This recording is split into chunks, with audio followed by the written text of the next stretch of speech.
We have Craig Mokhiber. Craig is an international human rights lawyer, writer, and activist, and former senior United Nations official. He stepped down from his UN post in October of 2023, penning a widely read letter warning of genocide in Palestine, criticizing the UN's response, and calling for a new approach to Palestine based on international law and human rights. He has dedicated himself full time to opposing the genocide in Palestine and advocating for Palestinian freedom since 2023, including as a member of the Gaza People's Tribunal. Thank you so much, Craig, for joining us today. It's an absolute honor to have you with us. Hi, Taz. Good to be here. Thank you so much. If you can just, we're going to get started with a question about your time in Gaza. You lived in Gaza in the 1990s as the UN's first senior human rights advisor there.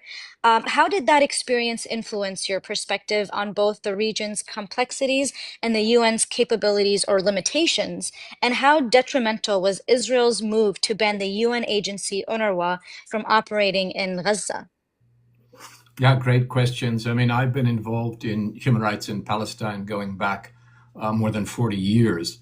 And I actually did my first human rights mission to Gaza during the first Intifada that started in December of 1987. I was there through the summer of 1988, got to know the place and the people much better than I had learned from books and experiences with Palestinian friends, and then returned with the United Nations in the middle of the 1990s. This was the height of the so-called Oslo process, which folks will know I have written was essentially a ruse, a smokescreen that held out a promise of some Palestinian Bantustan and a two-state solution sometime in the future, but really was focused at allowing Israel to have the space for continued settlement activity, expansion, persecution, ultimately genocide. And I spent 2 years there during that period, then went back to the United Nations in Geneva and in New York and elsewhere, Afghanistan and so on. And through those years, I saw a trajectory within the organization of change that worried me quite a bit because, you had the period of the United Nations in its early history from 1945 until, let's say, the late 1960s, where it was really just an extension of the imperial power of the United States and other victors of World War II. And that was very bad for the Palestinian people struggling for their liberation before, during, and after the Nakba of 1947 and 1948. But the UN changed very much in the late 60s and 70s when all these former colonized countries of the global south became members of the United Nations with a real commitment to fighting for self-determination, the liberation of peoples, an end to colonization and to imperialism. And those were days of great solidarity for the Palestinian people. But something changed during the US's unipolar moment. So somewhere around, let's say, 1990, where the organization adopted this Oslo two-state process. It abandoned a focus, essentially, on the human rights of the Palestinian people, their self-determination, their liberation, their decolonization, in favor of this amorphous political process that led to nothing but more destruction and despair. And when I left the UN in October of 2023 and wrote that letter criticizing that trend in the United Nations and warning that genocide was unfolding in Palestine, that was very much what I was speaking about. Those experiences in Palestine, working on Palestine, frankly, working across the world on human rights struggles of others, including people struggling for their self-determination, they really provided a framework for understanding human rights that was quite different from what you would hear from the governments of the West, for example. This is my own view is very much an anti-imperial view, an anti-colonial view, centered on situations like those in Palestine. And sometimes within the UN, that can be a struggle in itself, I have to say. Now, the UN has done a lot of good work for Palestine. There are many UNs. There is the UN of UNRWA that you mentioned, which has done outstanding work despite the persecution and occupation of the Palestinian people. They have maintained record levels in the international community for literacy, sophisticated education, a very cultured society and so on. And UNRWA, a UN agency, has helped with food and education and housing and infrastructure and so on all those years during the years of dispossession of the Palestinian people. And just in the last 2 years of this current genocide, hundreds of them have been murdered by the Israeli regime while they're doing their jobs, often along with their families. That part of the UN is heroic, as are humanitarian agencies of the UN that have helped to provide relief throughout these horrible days, as have some of the independent human rights mechanisms of the UN, like Special Rapporteur Francesca Albanese, who have maintained a very principled approach to defending the human rights of the Palestinian people, even in the face of smears and slander and death threats and sanctions from the United States, unlawful sanctions from the United States, to try to silence them. So there's a lot of good in the UN, but there's another side of the UN, which has been a great source of frustration, which is the political side of the House, which all too often has bowed to pressure from the United States, the United Kingdom, Germany, the European Union, or threats from the Israel lobby and its proxies. That side of the UN has been very disappointing, and that's where the pressure needs to be brought to bear. UNRWA, that you mentioned in your question as well, absolutely essential agency. It was established in the wake of the Nakba to provide relief temporarily to Palestine refugees until they could return to their homes. And here we are, all these 77 years later, and because of the intransigence of the Israeli regime and its support by its Western proxies like the United States, Palestine refugees still have been not allowed to return to their homes, and therefore UNRWA continues to provide essential services. That's why UNRWA has been targeted by the Israeli regime. UNRWA is the last barrier to the completion of the genocide being perpetrated by Israel. UNRWA is a lifeline for the Palestinian people. It is also a symbol of their right to return home, of their refugee status, of their rights generally, and that's why it's been so brutally targeted by the Israeli regime. And I will always stand in solidarity with the people working in and for UNRWA for that reason. And that's both in Gaza and in East Jerusalem. It was also banned as well. That's right, and even across the West Bank and globally, UNRWA has been under attack principally from Israel, which has worked to try to get it defunded, to try to get it dismantled, to try to erase it from the earth. And sadly, during this genocide, when countries are obliged to do all they can to provide relief to the victims of genocide, countries like the US and the UK and other Western countries actually joined Israel in the defunding of UNRWA based upon entirely fabricated claims made by the Israeli regime for the purpose of discrediting the organization. So that's why I say they very much need our solidarity. They are operating not just in Palestine, as you say, in East Jerusalem and the West Bank and the Gaza Strip. They're operating across the region where they provide housing and shelter and education and healthcare and so on for Palestine refugees elsewhere in Jordan and in Lebanon and in Syria and so on. And it is at precisely this moment that this coalition of genocide complicit states chose to attack UNRWA. Wow. And when you had resigned in 2023, of October 2023, you described it as described calling Israel's military actions back then a textbook case of genocide. Could you walk us through your decision-making process at that critical point of resigning? Well, I resigned for two reasons. One, because there was a genocide unfolding in Palestine, and the organization had not come to grips with the reality of what was unfolding on the ground, although it is their obligation to respond to such crises. And secondly, because of this trend that I spoke about earlier in the UN, where they had moved away from a focus on international law, on international human rights, on decolonization, on solidarity with the Palestinian people, and into this amorphous two-state process, political nonsense, from my perspective, that allowed Israel to continue its onslaught against the Palestinian people. And by October of 2023, it became very evident to me, as an international human rights lawyer, that the kind of situation described in the UN Genocide Convention, which defines genocide and its elements, was being manifest in Gaza in particular, but indeed across Palestine and the West Bank as well, and that the international community was dropping the ball in responding the way that they are obliged to respond to these kinds of situations. You know, the Genocide Convention sets out a very clear description of genocide and its elements. We had seen genocides in Rwanda, in the former Yugoslavia, in Myanmar and beyond, and each time there was a very slow and ineffective response of the international community. And what I was saying at the time is, we have never seen such a quintessential, I said, textbook case of genocide before, already in October of 2023, where the elements of genocide, like killing many people, doing physical harm to many people, that important language of creating conditions of life designed to bring out the destruction of the people, but also, and here, Taz, is the most fundamental thing, the intent that is required by the Genocide Convention to prove that it indeed is genocide was never clearer than it was in Palestine already in October of 2023.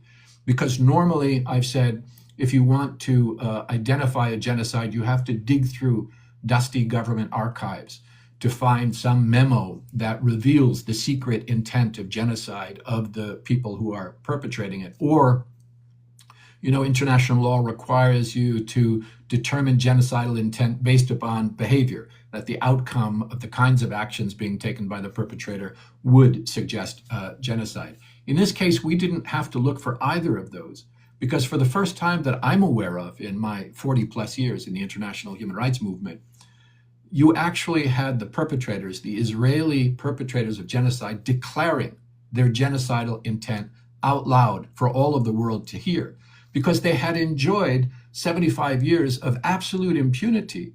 They were convinced they wouldn't be held accountable, and so the senior-most leaders in the Israeli regime openly declared their genocidal intent. And here I'm talking about the president, the prime minister, most cabinet ministers, senior military officials, and then all the way down the chain of command to the violent criminal Israeli soldiers in the field perpetrating the abuses. They would openly repeat that genocidal intent.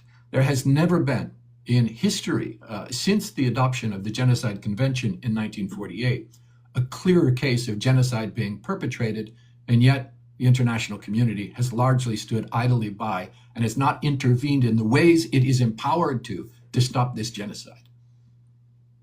Yes, and we're seeing that, like you mentioned, the intent at the beginning, it wasn't as openly mentioned by them, but now their intent is 100% clear, and we'll get to a lot of those, questions. But I want to kind of shift.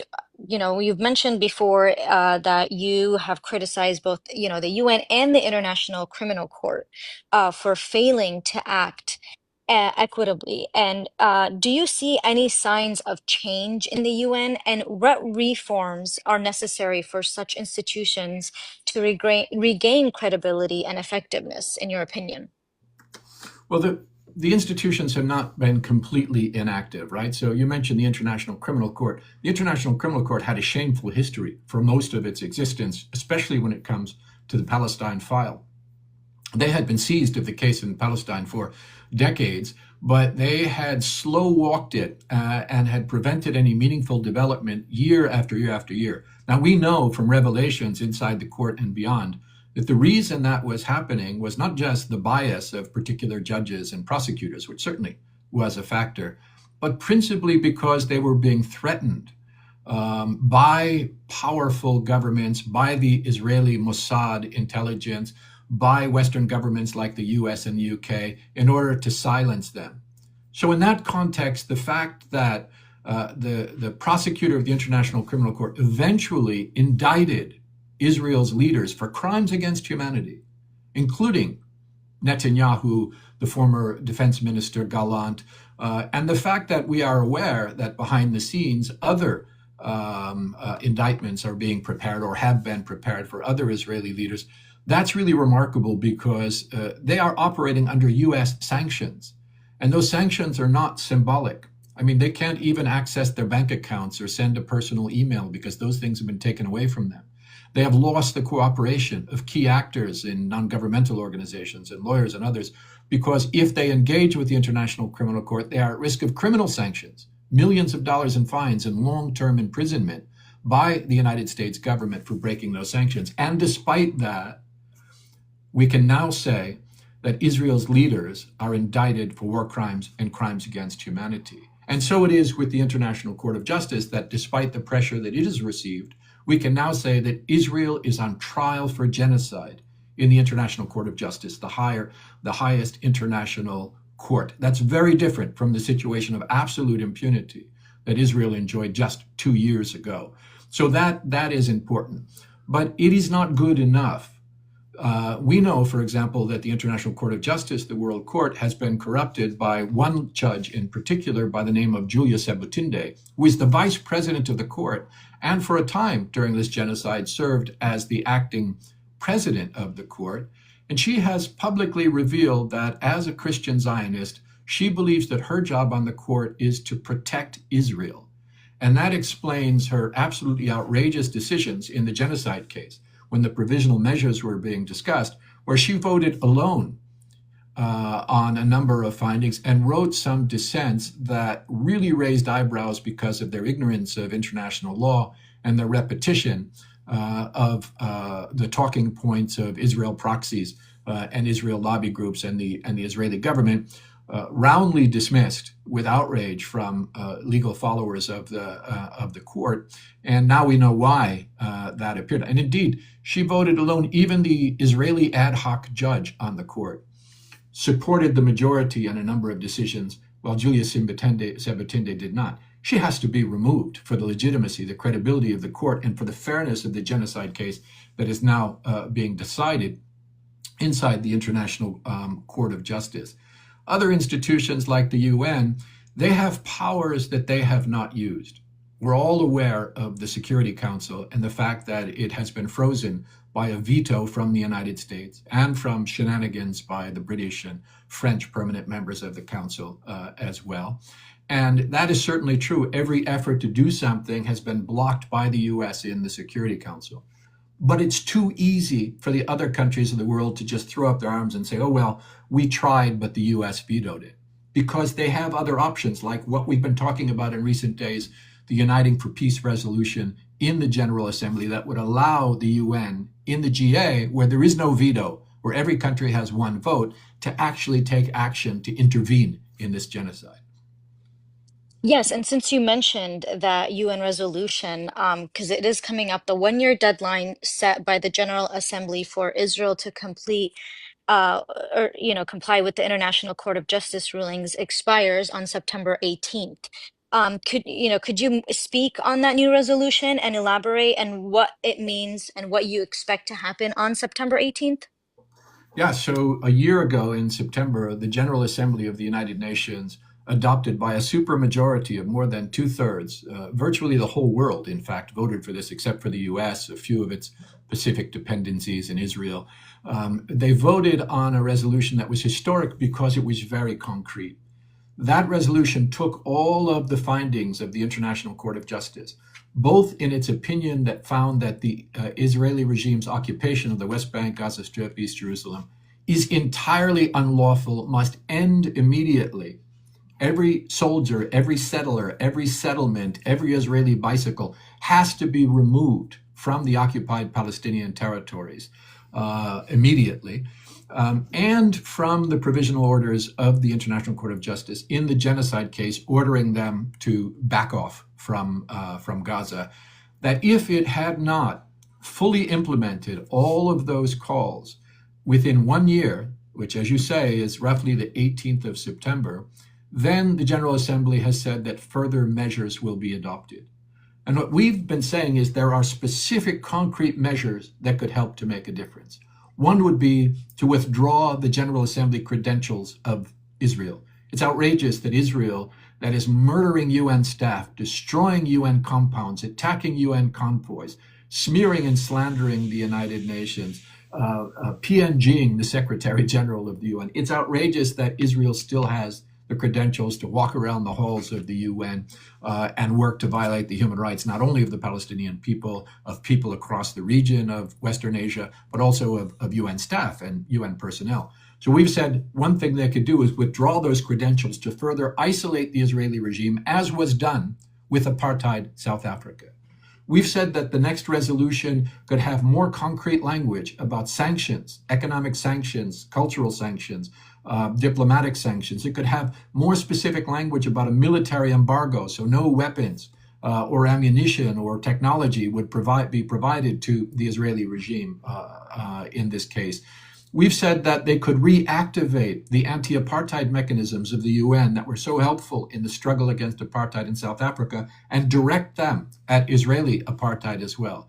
And we have said that they have the power, and there is a precedent for this, for the General Assembly to mobilize and mandate a United Nations protection force to deploy to Gaza and ultimately also to the West Bank to protect Palestinian civilians, one, to preserve evidence of Israeli war crimes, two, to distribute humanitarian aid across the territory, and four, to begin the process of reconstruction and recovery. This is something they could do, and we know they can do it because in 1956, the General Assembly did this under this Uniting for Peace mechanism and mandated the UN emergency force for the Sinai, even though it was opposed by two permanent members of the Security Council, France and the United Kingdom, as well as opposed by Israel. And the beauty of this model is that it doesn't rely on Chapter 7 of the UN Charter. It doesn't need the Security Council, which controls Chapter 7, and it would not be imposed against the will of the Palestinian people because it would be based entirely upon the consent of the State of Palestine, which means that Palestine gets to consent if, when, where, and for how long this force is on the ground. So it can't become a proxy occupation force, for example, which is a model that some have been proposing. And it's a much better model because you've seen, in my view, the French-Saudi proposal, which is much more focused on not on just protecting Palestinian civilians, but focused on controlling the Palestinian resistance, trying to return to the status quo that existed before October of 2023, a cruel status quo for Palestinians, to re-normalize Israel even as it perpetrates a genocide, not the kind of model that is entirely in the interest of the Palestinian people. This model of a protection force that is there at the consent of Palestine is a much better model. It's, of course, a much better model than the insane colonial fantasies of Donald Trump, who has proposed that the U.S. simply, as a private real estate initiative, complete the ethnic cleansing of Gaza and take it over for the benefit of Donald Trump and his cronies to create some sort of a psychotic resort on the Mediterranean. Yes. Clearly better than that, and better than the other option that some folks have proposed, which is let's just send a few dozen human rights monitors with clipboards and radios. They do very valuable work. They have no deterrent effect on Israeli attacks on civilians, and they are not able to secure the delivery of humanitarian aid so desperately needed in the middle of the starvation of the people of Gaza intentionally by the Israeli regime.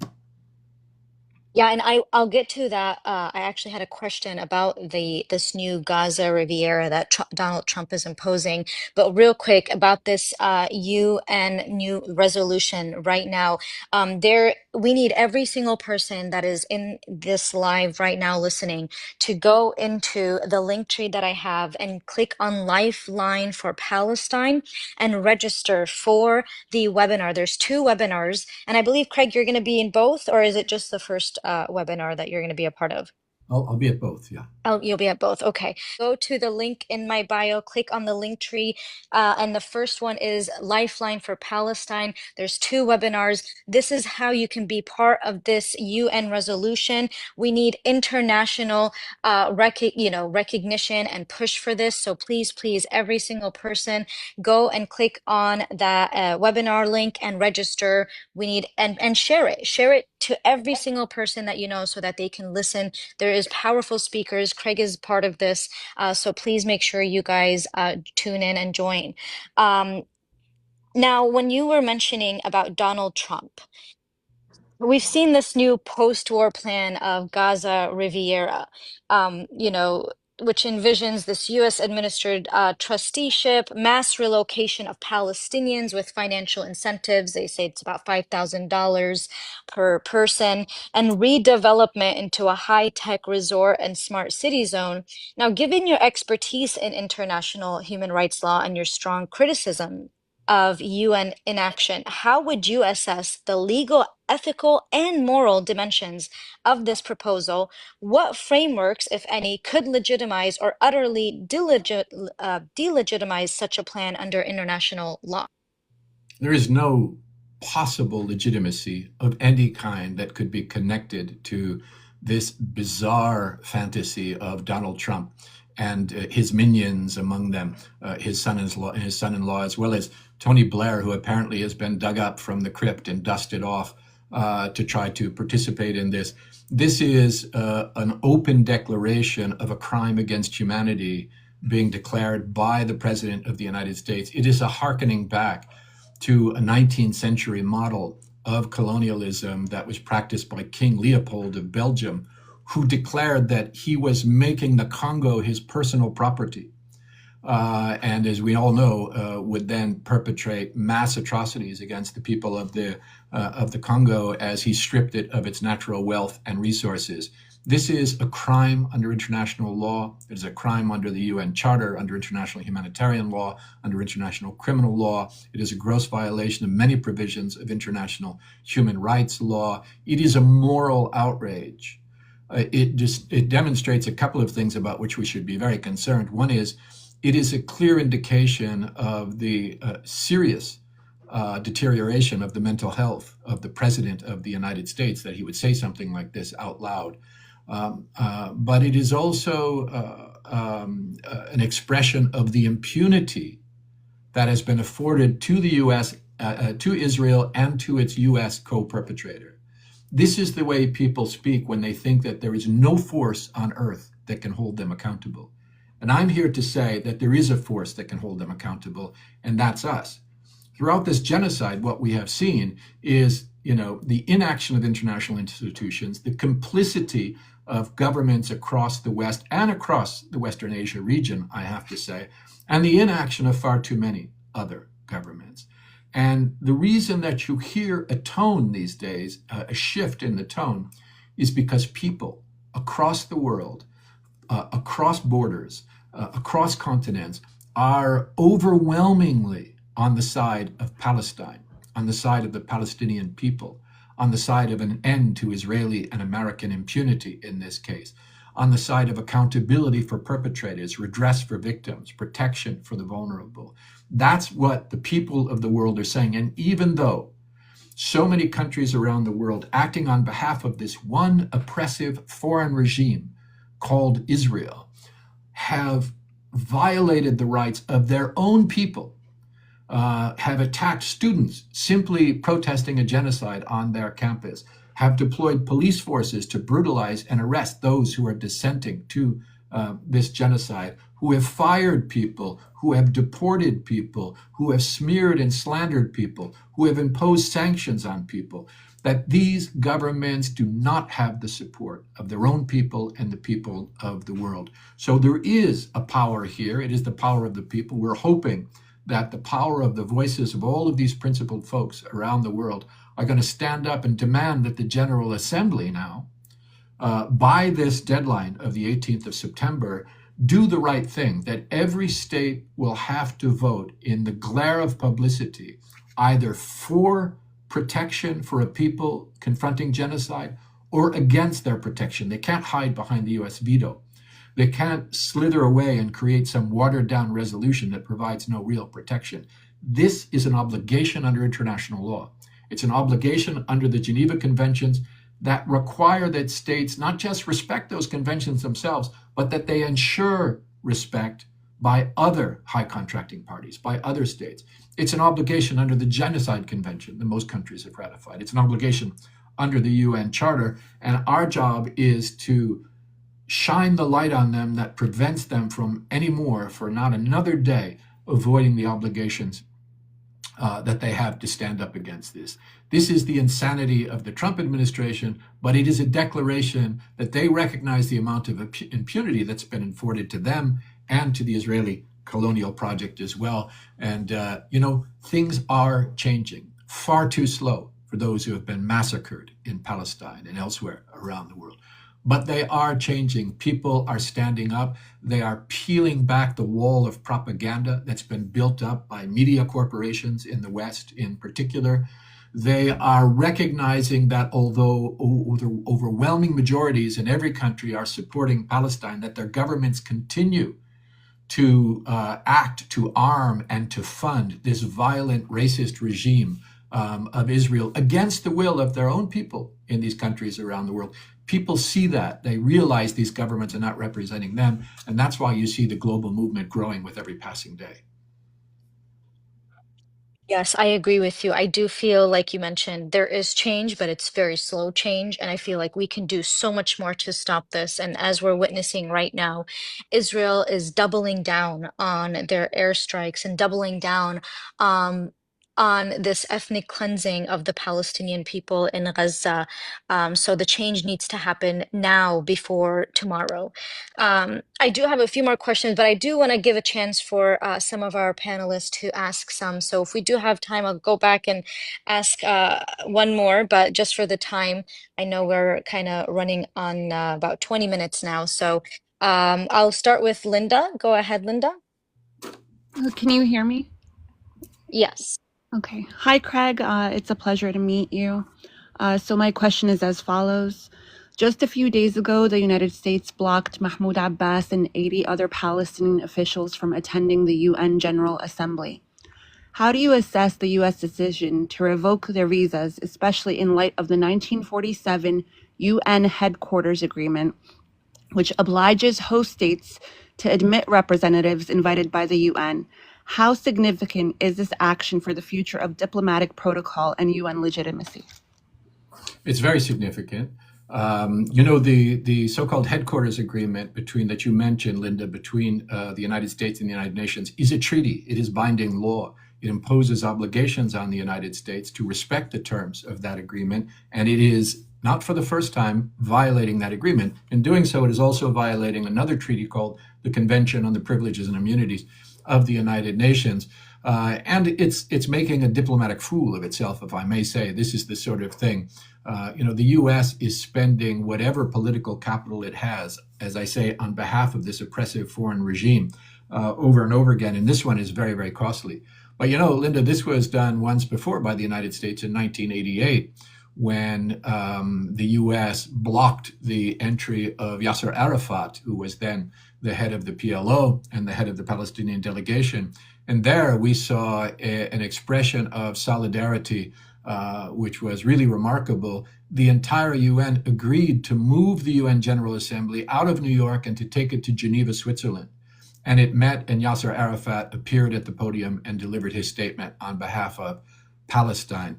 Now, this time around, I don't know if they will do that. Technology has changed. It's possible for delegations to participate virtually. There is a Palestine delegation inside the country already that could be on the floor, the permanent mission of the Observer State of Palestine. So they may not need to move it, but it is still a violation of international law and really an affront not just to the Palestine delegation, but to the whole world that wants Palestine there. And this session of the General Assembly is going to be dealing with the genocide in Palestine, with the so-called two-state solution conversations, with a bunch of new recognitions of Palestine as a state by other member states, and reports on Palestine coming from the Human Rights Council, from other mechanisms of the General Assembly. The fact that they would block the participation of Palestine during this session on behalf of the Israeli regime is a historic outrage that we should all be making plenty of noise about. But here's the thing, Linda. They will not silence Palestine. They will not silence the countries that are in solidarity with Palestine. And they certainly won't silence the rest of us, people and movements across the world that are in permanent solidarity with the Palestinian people. Thank you, Craig. Thank you so much, Linda, for that great question, and thank you, Craig. We'll go to Reborn. Hi, Greg. How are you? Hi, Reborn. How are you? Good. My question, you touched on it a little bit already. What are your thoughts on Palestine having its own state? You touched a little bit on the two-state solution and how, it seems like you think it's kind of like a, facade that some other international countries or states kind of present to the public, and just like a buffer to waste time. That's the vibe I'm getting, at least. But I wanted your thoughts on it. And is Palestine having its own state something that Israel fears? Yeah, absolutely. And you got my vibe correct, Reborn. Thanks for that. Look, I think that, there are already the vast majority of countries in the world have already recognized the state of Palestine. The state of Palestine exists as a legal entity already. It has broad recognition. It has all the rights in the United Nations that all other states have, except for voting rights, which is important, but they can do everything else in the United Nations. They're seated in all the bodies of the United Nations. They are a very influential delegation in the United Nations that is deferred to on key issues by a large number of member states. There are lots of countries that have not recognized Israel. Something like 30 countries in the world have not recognized Israel. So recognition is not everything. Now, I think all states should have by now recognized the state of Palestine.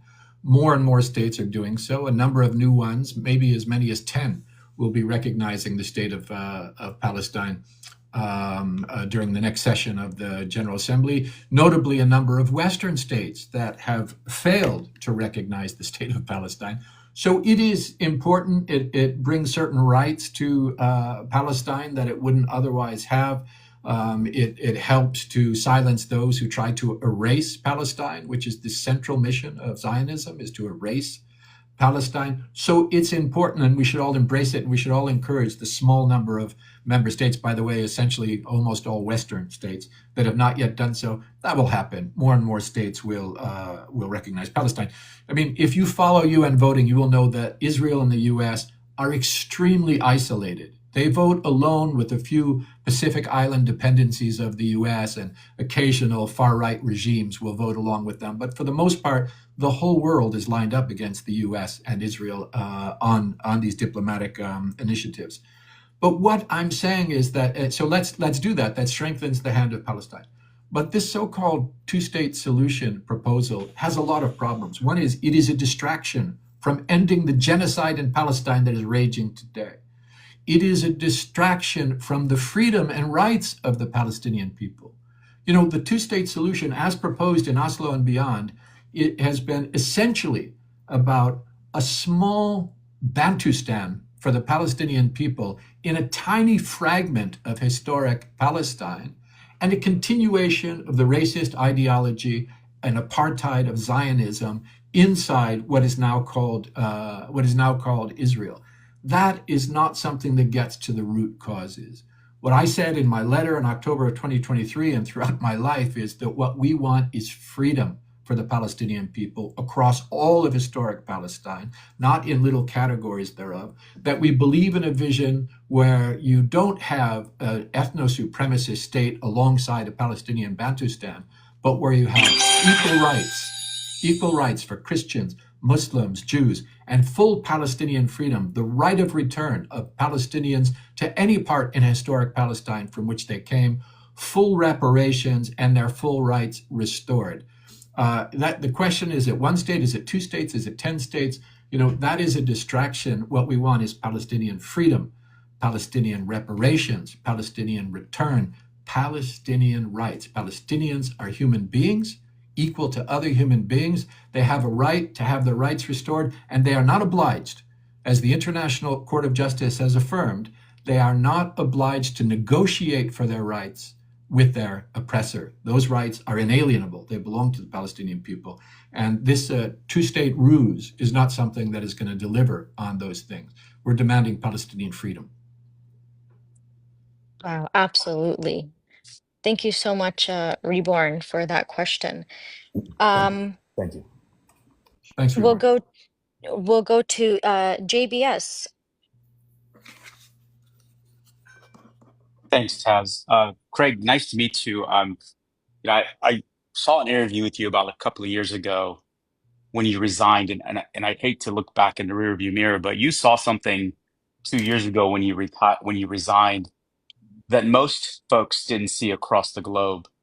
And what's unfolding today is exactly what you touted during that interview and in your letter. What did you see? What insight did you have that led you to the resignation?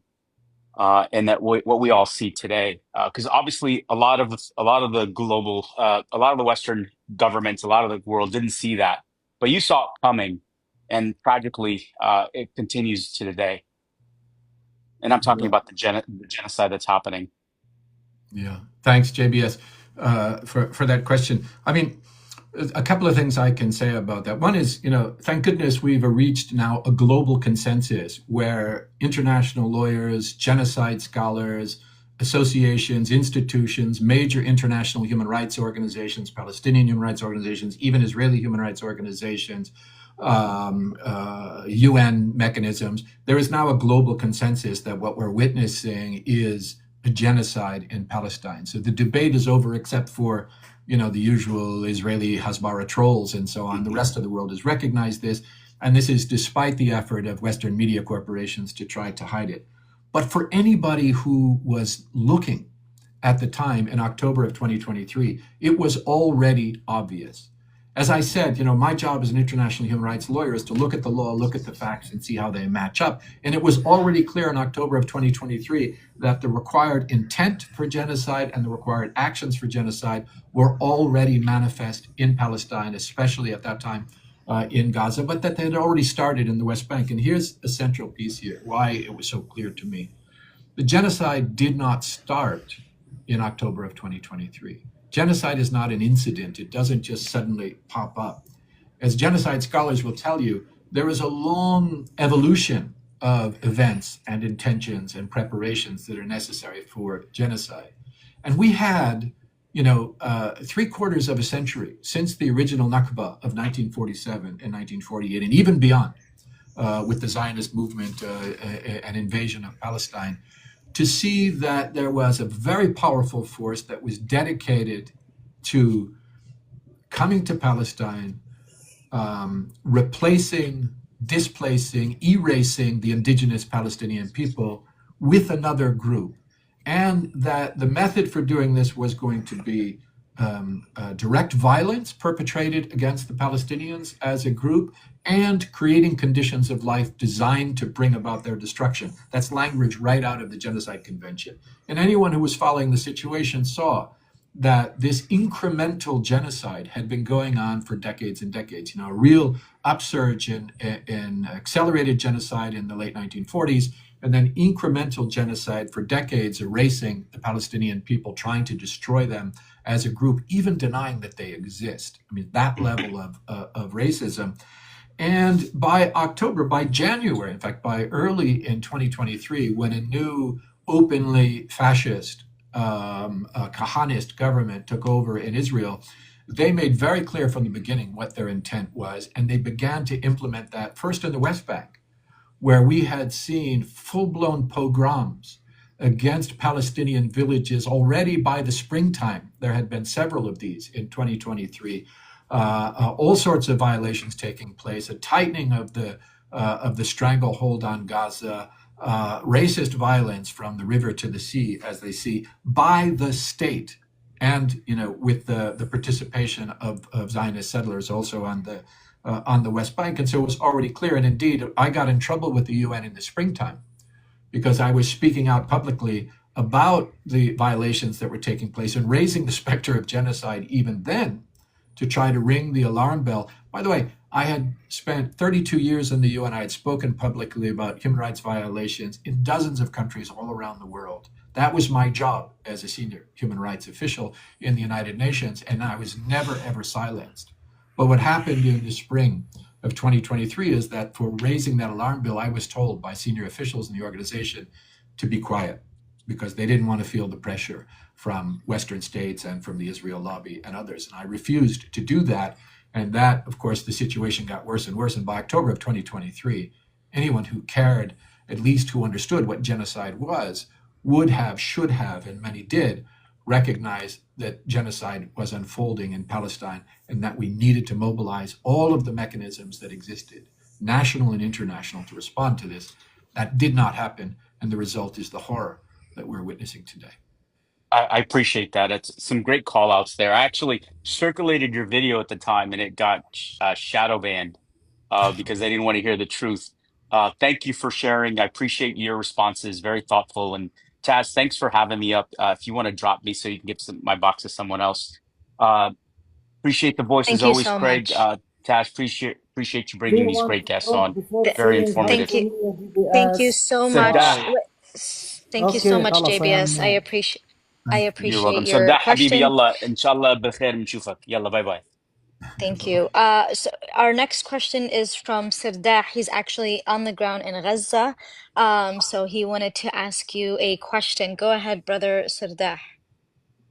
السلام عليكم ورحمة الله وبركاته. First of all, thank you Taz for this amazing live with an amazing host guest. أهلا وسهلا brother Greg, and it's my pleasure to meet you حبيبي.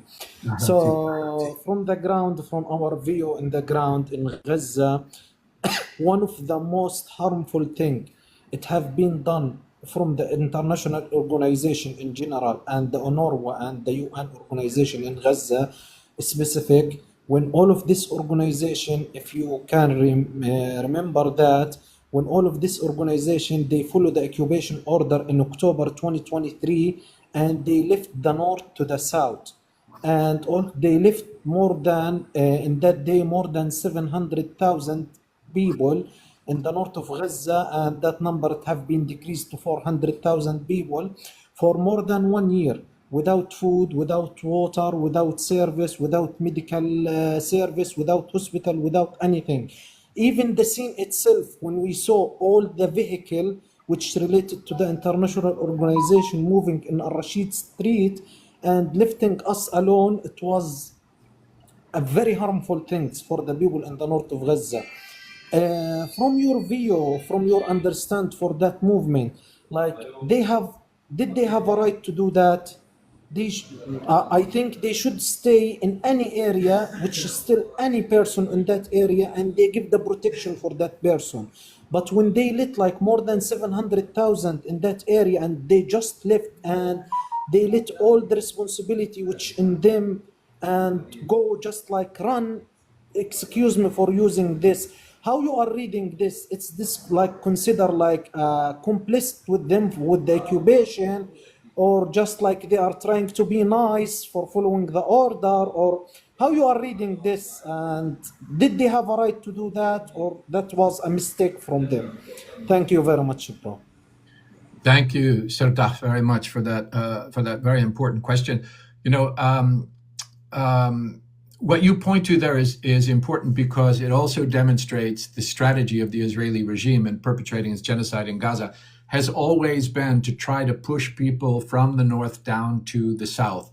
So wholesale massacres and destruction in the north increasingly, and pushing people down further and further south, concentrating them first in concentration areas, ultimately, by the way, in concentration camps being constructed in the south exactly for that reason. And that strategy on their part hasn't changed. And a part of that strategy was in the north, attacking UN installations, attacking UN compounds, murdering UNRWA staff, as I said, in their hundreds during this current wave of genocide, in order to compel them, first to destroy them and compel any of their survivors themselves to withdraw so they cannot provide the aid that the Palestinian people were so desperately relying on since the beginning of this genocide. Some remained, as we know, and I think quite heroically, and some paid with their lives. But I think the principal blame belongs not to those aid agencies, but belongs to the Israelis who, and this is what's different, one of the many things that's different about this genocide, is the direct targeting systematically of the UN and other aid agencies in Gaza. So I can't, from the safety of my home where I'm sitting now, judge your own logic of that as a Palestinian on the ground. You will know what your needs and expectations are, and you have a right to have your opinion about that. I also can't judge the decision of aid workers who fled the north. But what I can say is the thing that shook the world after that was when we had a brief ceasefire, that thousands of Palestinians who had been purged from the north got up and walked the distance of the middle or the south of Gaza all the way back to the north during the ceasefire, sending a message to the Israeli regime and to the whole world that we are not broken, that Palestinian resistance, Palestinian shemud, Palestinian steadfastness, these are things that will not be shaken, and they provide what I think is the lead for the rest of us. We must follow the Palestinians and their shemud.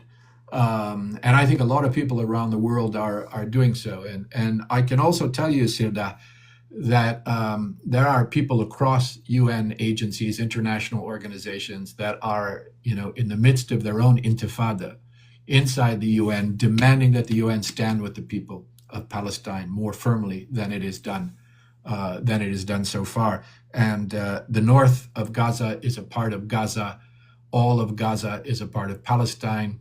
The indigenous Palestinian people, it is their land, and the rest of us, our job is to stand in solidarity with you. So all my solidarity and support to you, and I will keep, of course, pushing also with the United Nations and my former organization, and for as many bridges as I have burnt with that organization, for them to do the right thing and to stand with you. Yes, absolutely. Thank you very much. Thank you, Thank W. you. Greg. Thank you very much. Thank you, sir. Thank you, Brother. Sirda. Yeah, absolutely, guys. Also for the clarification, guys, when when the organization left the north, there is still like many individual. They decide to stay there, and they decide to keep they put their life at risk, and they decide to stay there and to keep the help going. But unfortunately, the general situation was to leave.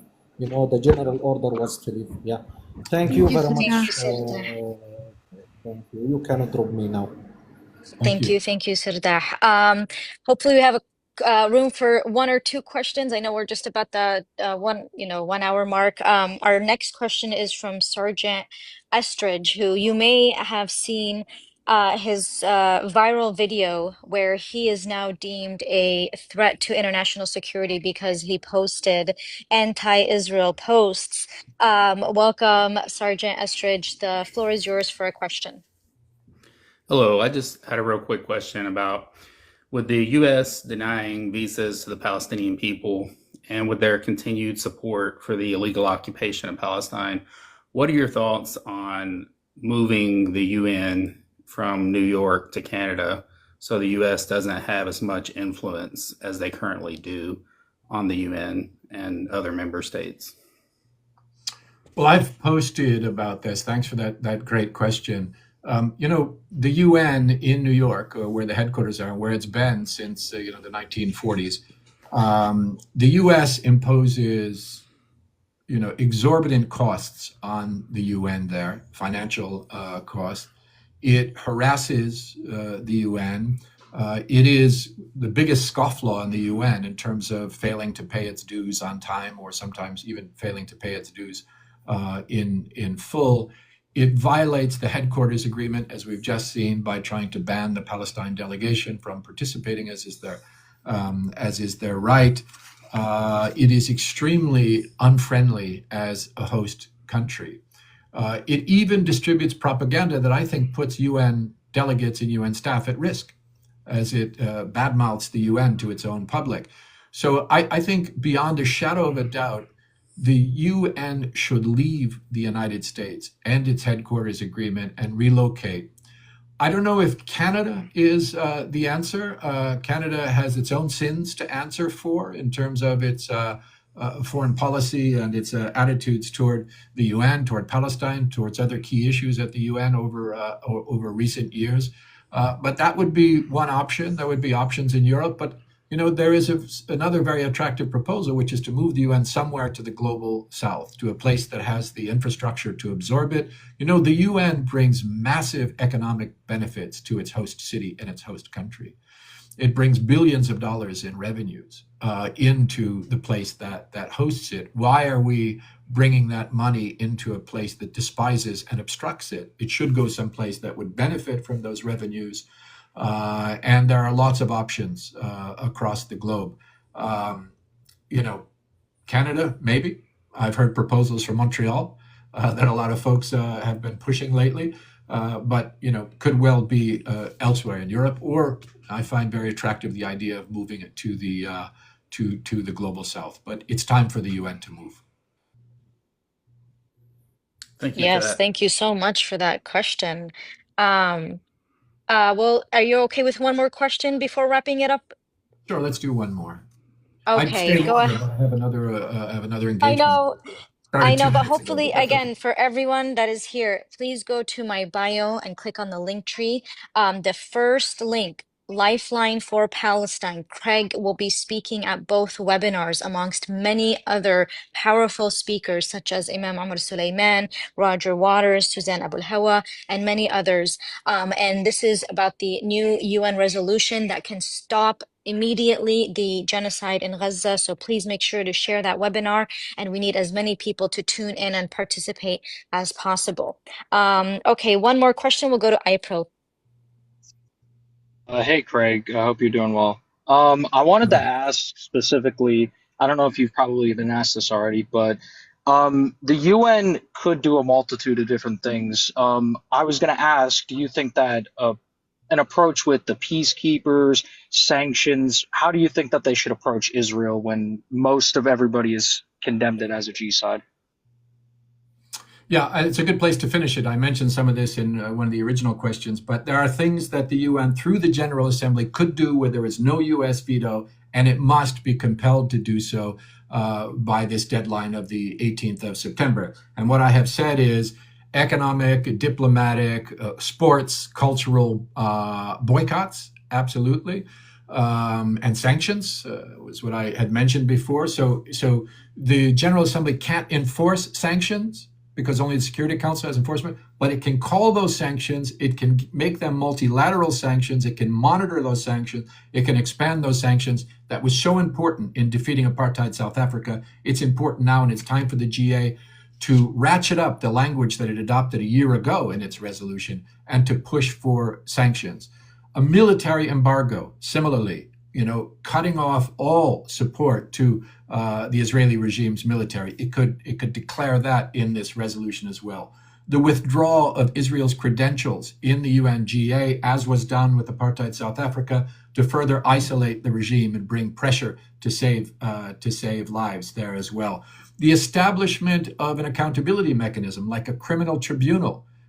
Even while we encourage the work of the ICC, which is very much stalled now because of US sanctions, but we do encourage their work. But, we've got a large number of perpetrators of genocide, war crimes, crimes against humanity who need to be held to account, and actors guilty of the crime of complicity around the world. So the establishment of an international criminal tribunal to hold them accountable. And to finish where we started, it could mandate a UN protection force for Palestine to protect civilians, distribute humanitarian aid, preserve evidence of Israeli war crimes, and to begin the process of reconstruction. Most importantly, to ratchet up the political pressure on Israel and on its complicit allies to end this genocide and to stop their bizarre fantasies for the total conquest of Palestine. And most importantly of all, to begin the process of liberating Palestine after all of these decades of occupation, colonial domination, a racist regime, and persecution of the Palestinian people. Inshallah, inshallah. Hopefully, very, very soon, we will see the liberation of Palestine.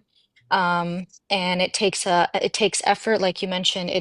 A change is happening, but it is a slow change, and it is upon all of us to help push for a faster change and a faster solution for that liberation. Thank you so much, Craig, for joining us today. It was an absolute honor, and I think so many people had so many questions. A lot of people did want to come up, but if anyone that has any questions or anyone that wants to continue hearing about this new UN resolution to help end an immediate end for this genocide in Gaza, please tune in to Lifeline for Palestine. This is where you can sign up for 2 webinars. One is on Friday and one is on Sunday, which Craig will be a part of. So please make sure you guys tune into that. Thank you so much, Craig, for joining us today. It's an absolute honor and a pleasure to have you with us. Well, thank you, Taz, for hosting me. Thanks to everybody for a great conversation. And I do hope people will tune in for the webinar to talk about this proposal of a protection force and to add their voices to the conversation. And thank you all so much for hosting me. Thank you, Craig. We'll see you at the webinar. Thank you. See you there. Thank you. هو انت جد الأحرار جد الفلسطيني